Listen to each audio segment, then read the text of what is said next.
Hey guys, welcome to my channel. So I posted this question today. It was asked in one of technical rounds, kind of online round. So this question tells in 15 minutes there is a probability of getting this shooting star. Seeing a shooting star is 20%. What is the probability of seeing at least one shooting star in 1 hour? So 15 minutes, 1 hour, there is difference like 4 times this, right? And at least one, that is also one important set. When you have at least one, so the problem is quite easier. I will tell you how. So suppose,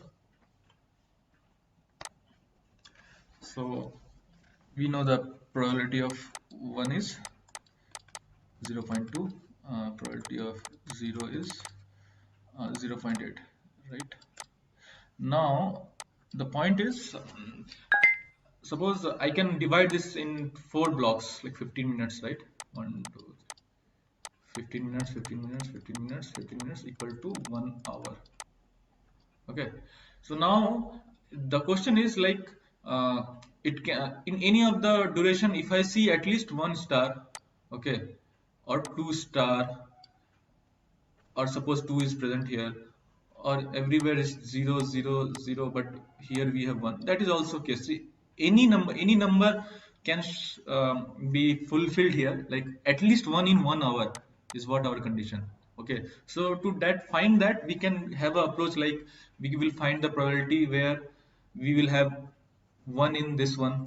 Okay, and probability of, okay, 2 won't be coming here because we don't have the probability of 2 here, so either we have 0 or 1, so I by mistake wrote 2, so don't count that. So we can have only 1 or 0, right? So we will see the probability of 1 here, then the probability of 1, we'll keep adding, this part will be added with this part's probability, again added with this part. Okay, so it's quite complicated. And suppose, and also we will have to add a situation where 2 of the boxes are having 1, and also situation where 3 of the boxes are having 1, and situation where all the 4 are having 1. So it's quite complicated. It can be done, a lot of summation and multiplication, it will give you output. But one simple way is that find the probability of having all of them 0.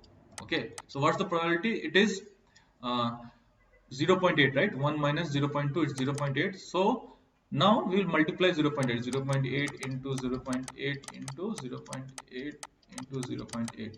Okay, so whatever the number comes, it will be like, so this is like probability of getting 0, seeing a 0 is in the first 15 minutes is 0.8. So suppose we have n number of sample space, like it can be 100 or anything, we don't know. Okay, not 100. So out of that, so now so this is a simple rule of multiplication of probability.